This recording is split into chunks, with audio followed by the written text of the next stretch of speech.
대사증후군이 있으면 심혈관 질환 발생 위험이 일반인의 3배로 높아집니다. 단순한 생활 습관 문제가 아니라 심장과 혈관을 직접 위협하는 복합 위험 신호입니다. 오늘은 대사증후군이 무엇인지, 왜 위험한지, 그리고 어떻게 관리해야 하는지를 차근차근 알려드리겠습니다. 챕터 01. 대사증후군이란 무엇인가? 대사증후군은 한 가지 질병이 아닙니다. 복부비만, 고혈압, 고혈당, 고중성 지방, 낮은 HDL 콜레스테롤, 이 5가지 위험 요소가 한 사람에게 동시에 나타나는 상태를 말합니다. 이 중 3가지 이상이 해당하면 대사증후군으로 진단합니다. 한 가지씩만 보면 약간 높은 수치에 불과해 보일 수 있습니다. 그러나 이것들이 함께 모이면 심장병, 뇌졸중, 당뇨로 이어지는 위험이 크게 올라갑니다. 대사증후군이 있는 분은 당뇨 발병 위험이 정상인에 비해 5배 높습니다. 수치 하나하나는 경계선이더라도 함께 있으면 완전히 다른 이야기가 됩니다. 진단 기준 5가지. 이제 진단 기준을 하나씩 살펴보겠습니다. 첫 번째, 복부비만 허리둘레. 남성 90cm 이상, 여성 85cm 이상이면 해당합니다. 체중이 정상이어도 허리가 굵으면 내장 지방이 쌓인 것입니다. 두 번째, 혈압 130대시 85mm 이상이거나 혈압약을 복용 중이면 해당합니다. 세 번째, 공복혈당 100mg DL 이상이거나 혈당 조절약을 복용 중이면 해당합니다. 이서 번째, 중성지방 150mg DL 이상이거나 중성지방 치료약을 복용 중이면 해당합니다. 다섯 번째, HDL 콜레스테롤, 좋은 콜레스테롤. 남성 40mg DL 미만, 여성 50mg DL 미만이면 해당합니다. 이 5가지 중 3가지 이상이면 대사증후군입니다. 가장 최근 건강검진 결과를 꺼내서 직접 확인해 보시기 바랍니다. 왜 위험한가? 대사증후군이 위험한 이유는 각각의 위험 요소가 서로를 악화시키기 때문입니다. 내장 지방이 쌓이면 혈압이 오르고 혈당이 올라가고 나쁜 콜레스테롤이 늘어납니다. 이것들이 함께 혈관을 손상시켜 동맥경화를 빠르게 진행시킵니다. 대사증후군 환자는 정상인에 비해 뇌졸중 발생 위험도 2배 이상 높습니다. 눈에 보이는 증상이 없더라도 혈관 안에서는 조용히 위험이 쌓이고 있습니다. 그렇기 때문에 대사증후군은 아직 병은 아니지만 적극적으로 관리해야 할 경보신호입니다. 뇌사파오포, 대사증후군의 출범, 내장지방. 대사증후군의 출발점은 대부분 내장지방입니다.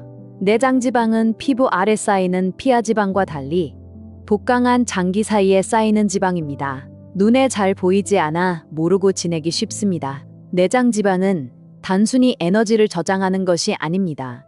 염증 물질을 끊임없이 분비해 혈관을 손상시키고 인슐린 작용을 방해하며 혈압을 올립니다. 허리둘레가 늘어나고 있다면 내장 지방이 쌓이고 있다는 신호로 받아들이시기 바랍니다.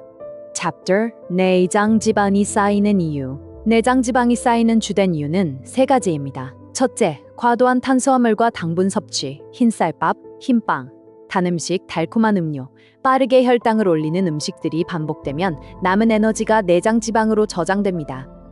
둘째, 운동 부족, 근육이 줄면 기초대사량이 떨어져 같은 양을 먹어도 지방이 더 쌓입니다. 셋째, 스트레스와 수면 부족.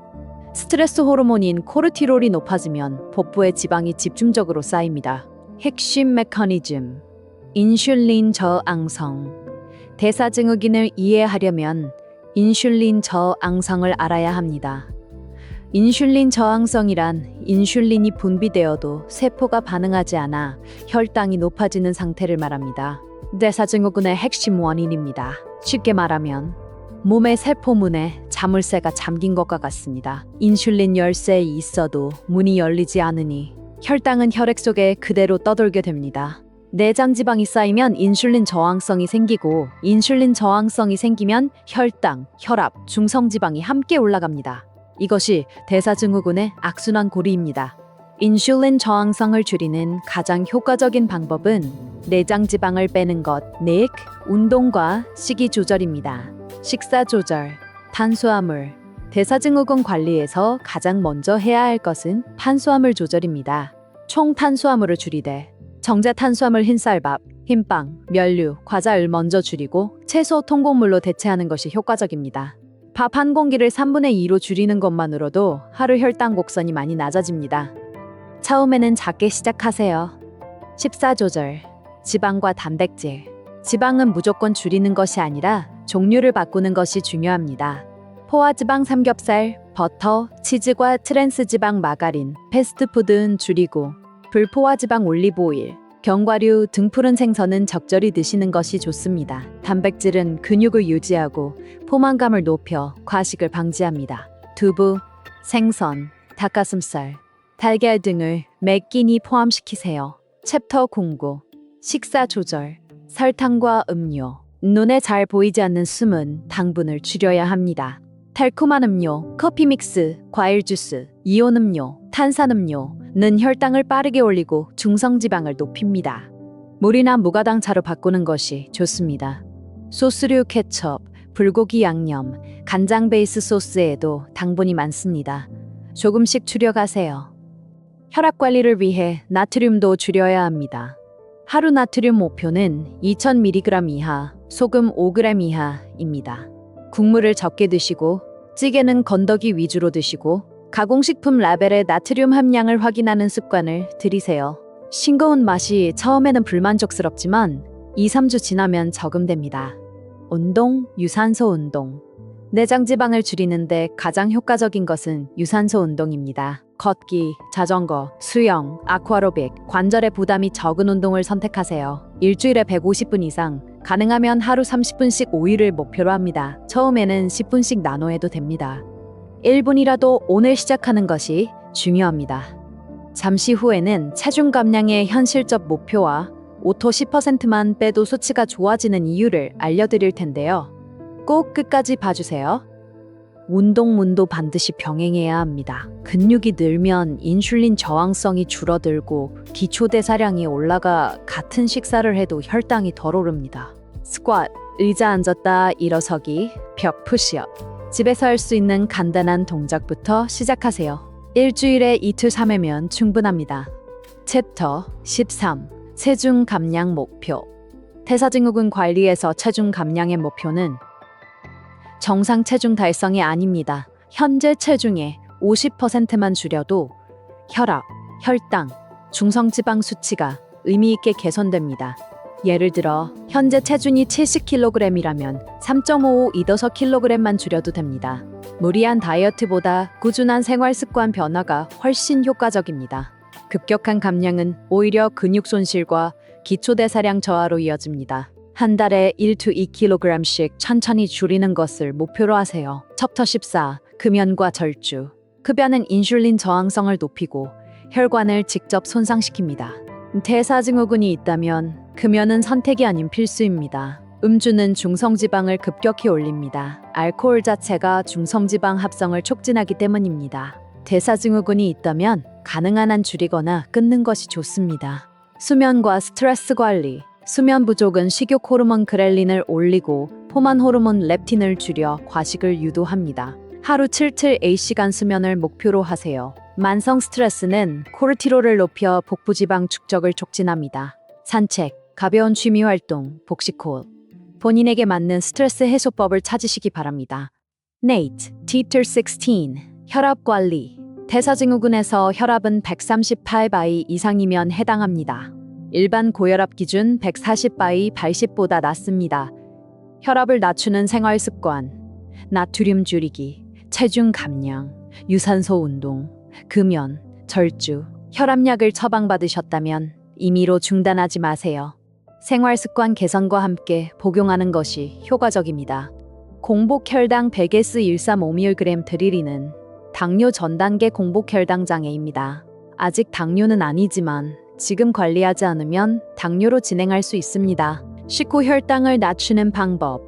식사 순서, 채소, 단백질, 탄수화물 순. 식후 10-15분 가벼운 산책. 정제 탄수화물 줄이기. Chapter 18.